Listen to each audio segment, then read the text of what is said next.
Bienvenue dans notre méditation. Notre Dieu est merveilleux. Le titre est « Qu'ai-je fait pour lui ?»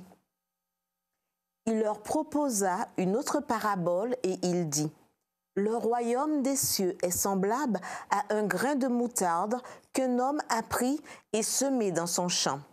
C'est la plus petite de toutes les semences, mais quand elle a poussé, elle est plus grande que les plantes potagères. » Matthieu 13, versets 31 à 32.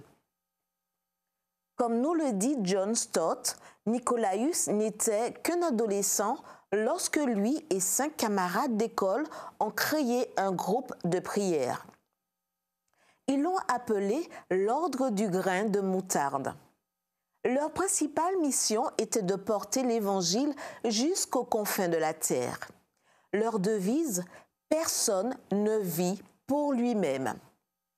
Pendant ces années universitaires, Nicolaüs, cédant à la pression familiale, a choisi d'étudier le droit à l'université de Wittenberg. Dès qu'il a obtenu son diplôme en 1719, il a affronté sa première grande épreuve. Les nobles de l'époque faisaient visiter les grandes villes d'Europe aux jeunes diplômés. L'objectif était que ces jeunes hommes deviennent des hommes du monde.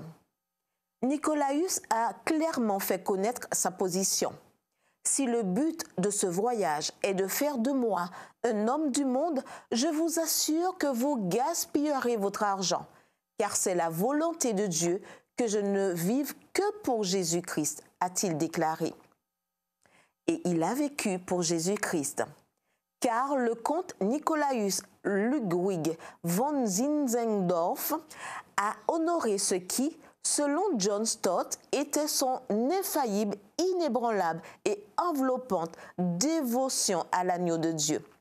« Je n'ai qu'une seule passion, déclarait Nicolaüs, c'est lui, seulement lui. » Une passion qui a commencé très tôt dans sa vie, puis s'est approfondie lorsque, lors d'une visite à Düsseldorf, il a vu pour la première fois « Voici l'homme » de l'italien Domenico Feti.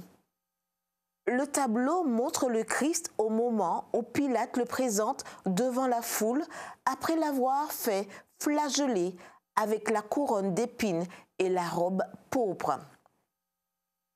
L'histoire raconte que le jeune Nicolaüs a regardé le visage du Christ d'un air absorbé. En lisant les mots écrits au bas du tableau, « J'ai souffert cela pour toi. Toi, qu'as-tu fait pour moi ?» Dans les années qui ont suivi, Zinzendorf a utilisé ses richesses pour la prédication de l'Évangile.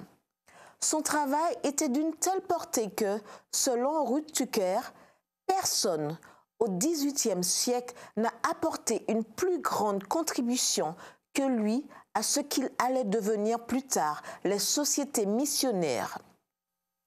Peu après avoir lu l'histoire du comte Zinzendorf, je me suis souvenu du cantique. « Pour toi, j'ai donné ma vie, pour toi, j'ai versé mon sang. Pécheur, qu'as-tu fait pour moi ?» Des hymnes et louanges, numéro 237. Je ne peux m'empêcher de me demander, qu'ai-je fait moi pour le Christ? Prions. Seigneur Jésus, je sais que je n'ai pas fait grand-chose pour toi, mais aujourd'hui, je veux te donner ma vie et te dire que tu peux l'utiliser selon ta volonté et pour ta gloire, en ton saint nom. Amen.